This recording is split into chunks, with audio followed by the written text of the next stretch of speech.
Well, game starts when I hit enter on one player, and that should do it. Game ends shortly after the last boss. There's really nothing after that, so farewell.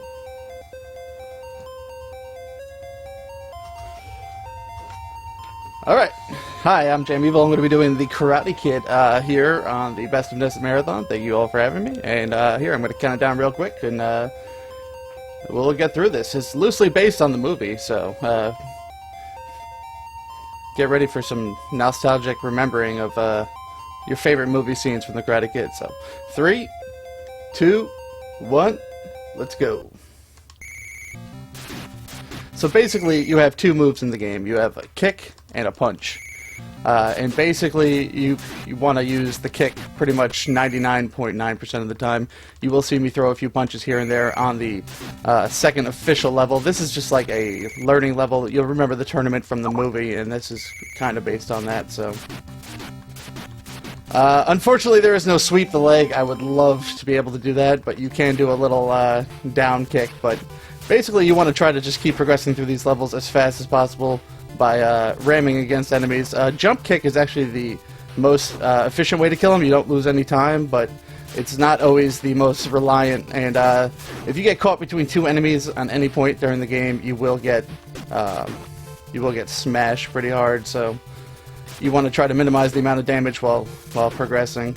But the enemies spawn, there's only 2 at a time per screen, which is you know, not really that much to deal with, but you can really get stuck in between them without even realizing it, and lose half your health in an instant. They don't look very tough, but they do a lot of damage to you. So you can see I'm at half health right now. That's not really a bad thing. There is a item coming up that's pretty unusual that'll give you a nice little health bonus, and it is the Old Farmer. Somehow he fills up your whole life, and that's pretty nice right before the end boss of the first actual level. And he goes down with a few nice kicks. So you have 2 special abilities too. It's Crane Kick and Drum Punch.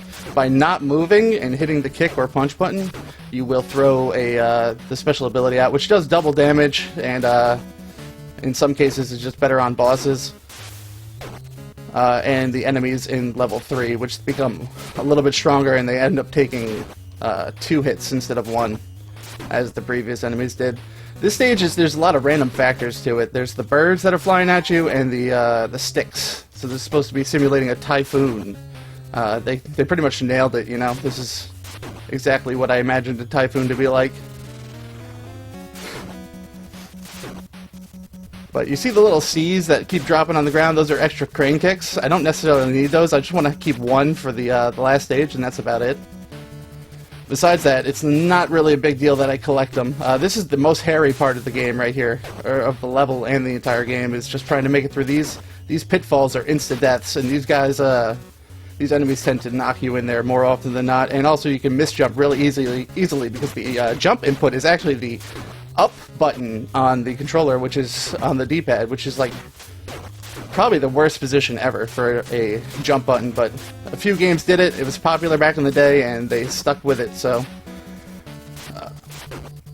so far it's a pretty good level 2.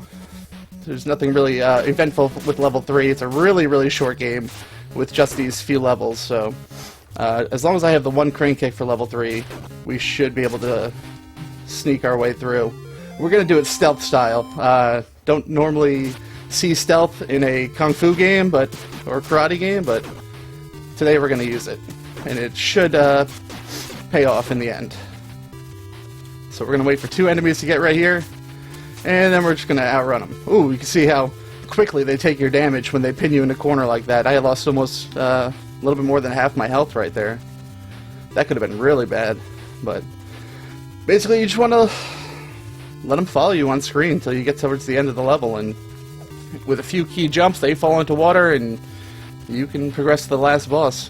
It's not completely over as of yet, but it will be coming up soon. Little health boost right here. You don't lose any time picking that up, and it assures a victory towards the end, so you don't die from taking damage from the last boss, so... Yep, so this is the Karate Kid speedrun. It's pretty fantastic. If you were to just barrel through this stage and try to fight these enemies, you'd lose a lot of health and a lot of time. This ends up being the fastest route, unfortunately, but it works out in the long run. So, all right, this is the spot where they fall in the water. You just keep going. Then you have to wait for 1, 2 enemies, and then we're good. There should be one more coming. It's the boss. Oh, the boss and a regular enemy. So we'll get some kicks in. There's a crane kick floating in the air. I'll pick that up, use that, and then time. That's the Karate Kid. So, yeah, that was fantastic. I have successfully guided Daniel San through all of the challenges and have become a martial arts master. Thank you. So that is a pretty decent time, 4:58. Sub 5 is kind of what you shoot for in this game, so I'm really happy with that. And yeah, that was the Karate Kid.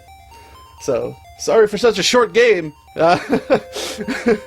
If I were to make it any longer, I would. But LJN has a habit of making games that are more difficult with the mechanics than the length of the game. So, yes, and this is an LJN game. Surprise! Got you all. So, thank you very much for having me.